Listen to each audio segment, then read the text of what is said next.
So I have it on unbridled mode right now. Good. So I'm driving it, and I'll open it up as we come out if that's fine with you guys. Excellent.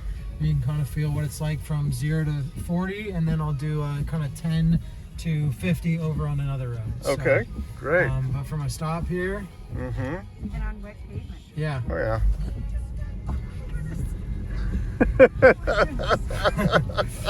So it very nice. It certainly moves. It moves, and it moves quickly. So. Yeah.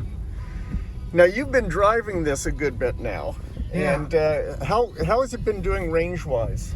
So when I picked it up this morning from the charge station at our office in Virginia, it had 302 miles is what its estimation was. Okay. Then I drove it on Highway 70 up through my home in Leesburg, through Highway 70 through Frederick. And it knocked it down because I was going, 75 miles an hour. Sure. And it was sensing that, we're using a lot of the battery here. So by the time I got there, if I had extrapolated from 50%, which is about what it was when I arrived, it would have been 270, I think, 265 for real world miles for on like highway. For 75 miles an hour highway miles. When I was driving it like from Leesburg to Silver Spring, where I was on the Beltway, mostly only going 55 miles an hour, I was getting I would say every bit of 300. Great. Yeah. Yeah, and this is the all-wheel drive extended range. So there's your nice up a hill. It nice. really moves. It does. I've been so pleased with the torque from this. So. I mean, it's even amazing on something as non-performance as the Leaf, what you get in terms of instant torque and Yeah, instant even acceleration. It's a fast acceleration compared to, of course, we owned previously a Prius, which is the slowest accelerating car. Are you familiar with one-pedal driving? Familiar with it. I haven't had a chance to use it yet. So I'm using it right now. There's a Right. switch here. You can turn it on and Right. off. So like I'll show you. We're coming up to the stoplight here. Right about at this sign, I'm going to take my foot off the gas, and you'll feel it slow down on its own. So no foot on the brake at all. Right. It's coming to the stoplight. I'm not even make it there. So I'll put my foot back. You'll have on to the give it a gas little extra. bit Right. So it to roll really it there. slows you down. But a again, lot. no brake still, no brake. And it's going to bring me all the way to a stop, and it'll kind of put the stop on. Excellent. And then I can continue again just by pressing the gas. I really like you using didn't that. use your brake pedal at all. No, I did No. not. No. Wow. Has not touched the brake pedal. Yeah. So, yep, been really impressed with that.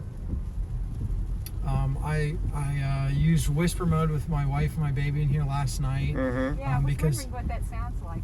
they both sound the same. It's just more of like so you feel as soon as I touch it, the car slowed down a bit, because what it's going to make me do, it's going to make me press the accelerator pedal a little more in order to get the same throttle response. Right. Okay, Whereas, you're like, right, it does have the same sound. Yeah.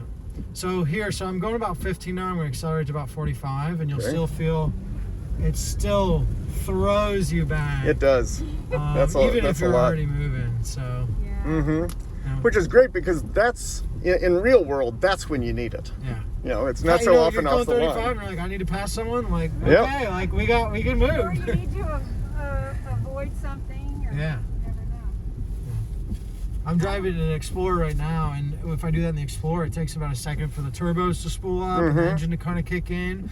By that time in this car, I'm already going 50 miles an hour.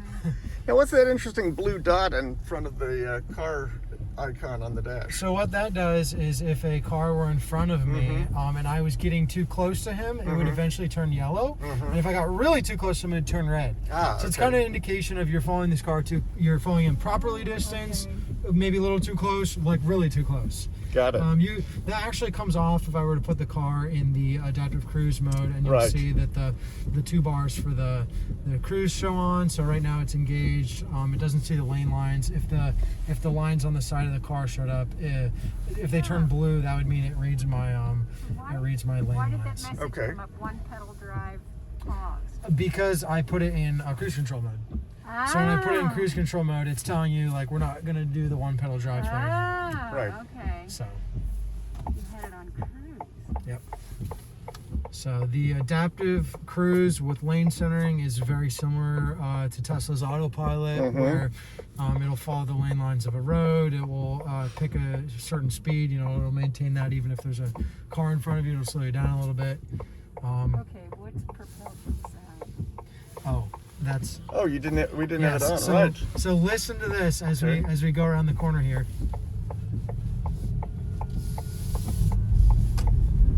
There's a very faint propulsion noise that will It's come a through low. the speakers It's of a- the car. Yeah. Right. Low.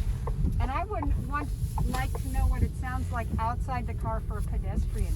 I don't think there's actually any noise outside the car for pedestrians. Really? Just I like bet there- just like a Tesla. If you've heard a Tesla drive past you, I thought it was required. I thought it was required to. if it is, it's very slight. I guess Yeah. it's slight enough Oh, that I didn't would notice like it. to know So. if that's the case. Yeah, listen as you get out Well, of the car. To listen and let me know. Well, I if you tell you hear what, anything. yeah, when we get out, if you don't mind, back up, like back here to the end of the trucks, and then Yeah. drive forward again, Yep. and let's see Yeah, what we because hear. if you're backing up, I know it has a backup sound. Okay. Yeah, I'm curious now because I haven't been outside the car. I've just been driving. Right. So.